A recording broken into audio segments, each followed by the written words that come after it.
I want to bring in CBS News contributor and Loyola Law School professor Jessica Levinson now. Jessica, first of all, thanks for joining us. We've talked about these different efforts that, whether it's for political reasons or for practical reasons, Governor Abbott has implemented, despite not really having, as the governor of a state, the jurisdiction to implement, carry out immigration law.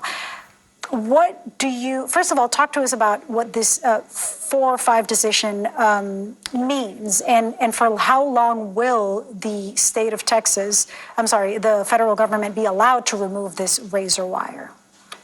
So we don't know. This is temporary. And there was, as you said, there was a suit by Texas against federal Border Patrol agents saying, you basically destroyed our property and you trespassed on our land and you should not have cut these wires. That wasn't up to you. That wasn't your place.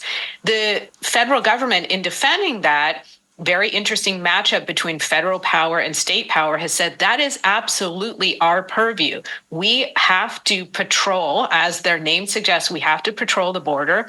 We are in charge of people crossing the border. We are in charge of investigations. We are in charge of the safety and welfare of those who are crossing the border. And so what you had here is two lower court rulings in favor of Texas. In this case, the Supreme Court jumping in on an emergency application.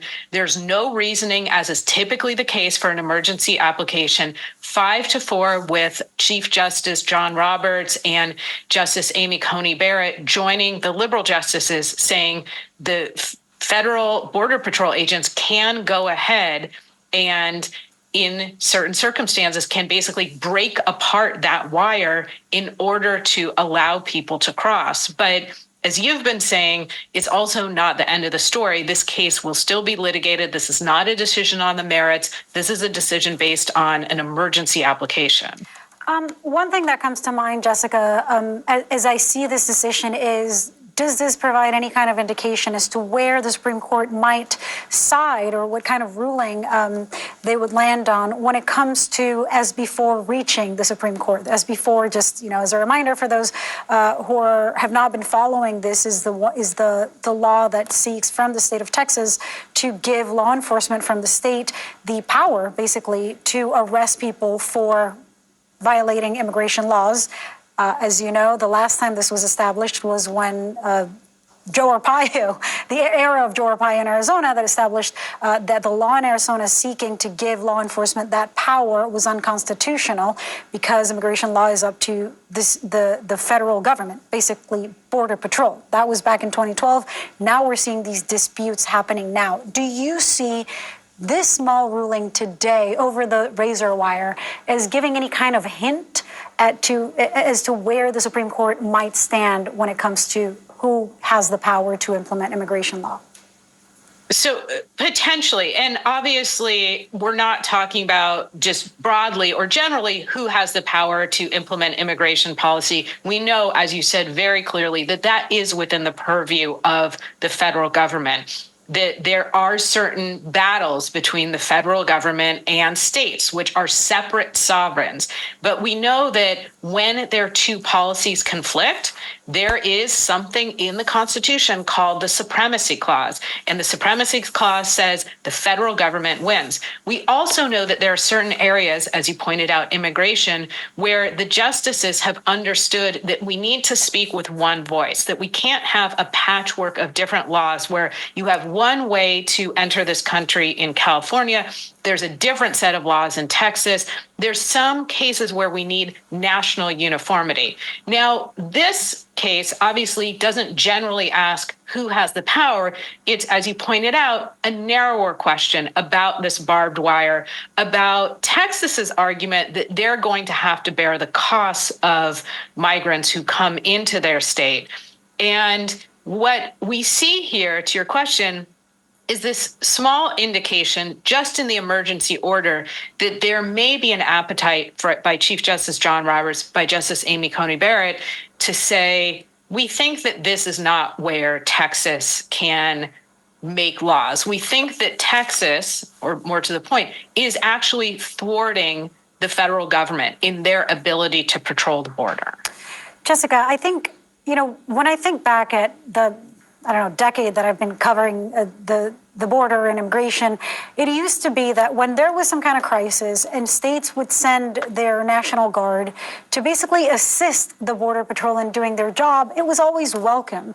I mean, I've spent a lot of time in Arizona, in Texas, in California, New Mexico, where you have the federal immigration authorities there doing their job, and then there's sheriffs who basically help, who fill in the gaps, who lend their manpower or their technology or whatnot. But over the last several years, and I'm thinking maybe during the Trump administration, there's more of a divide, or perhaps after, between local or state law enforcement and the Border Patrol. At the end of the day, it seems like it all comes down to politics. Legally speaking, what do you see as maybe the risk, or can you describe what we're seeing now? I mean, these fights just seem so political, despite everybody there, at least from the law enforcement and the border enforcement perspective, seeking to do the same thing. I think you're right that we see more of these cases where there is a conflict between the state government or a locality and the federal government. And we can think back to an Arizona case where Arizona tried to create more stringent laws for entering that state than the federal government had. And the Supreme Court, and I'm generalizing a case that typically takes about 2 hours to respond, but the Supreme Court basically said, no, that's up to the federal government. But we also know there are cases where a more liberal state can take action that is in opposition to what the federal government at a particular time wants. For instance, I'm thinking about California saying we are going to be a sanctuary state. But in all cases, what I think we're seeing is much more of a divide or a battle. And what are the factors that contribute to that? I mean, we can think of a number of different things. One is obviously immigration at the border is a crisis, is a humanitarian crisis, is an economic crisis, and feel confident your taxes are done right with TurboTax Live experts. One humanitarian crisis is an economic crisis, and there are different ways of trying to deal with that. We can also see that as our politics have become more polarized, that our legal responses to political issues have also become more pitched and more polarized. So again, I think you're right to point out that maybe we would not have seen this type of battle 15 years ago. I will say that tonight I'm teaching 2 cases in class, and they are all about the battle between the federal and state governments, but they're from more than 100 years ago. We're talking about a Supreme Court that looks different, whose politics, or at least the appointments, come from a different place from the Supreme Court that saw the case back in 2012, the Arizona case. Do you see, given the way this court leans conservative, do you see a massive, perhaps, shift? And also the crisis at the border, because you have to say that there's definitely an increase in people crossing. Do you see this court empowering states, at least those few border states, to have more power to pass their own laws and perhaps implement immigration laws on their own? It's interesting because we tend to think of conservative legal thought as being in favor of states' rights. But I think what we often see, and we just talked about the example of California trying to be a sanctuary state, is that doesn't always clearly map. So in this case, we do have a question of, does this court, which is a conservative court, do they want to kind of move us to a place where states have more power when it comes to at least this narrow question of border crossing? And I do think that there still is, and I could be wrong, but I think there is at least close to a majority of the court that understands that you don't want to undermine what federal border patrol agents can do.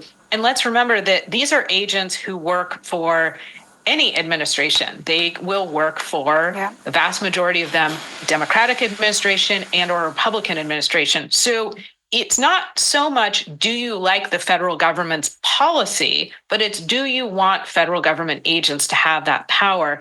And in my view, the court would have to upend their previous understanding to rule in favor of Texas. And frankly, they are already upending a number of cases in other areas. I don't know that they want to do that here, and I don't know that that's the path they're going to take.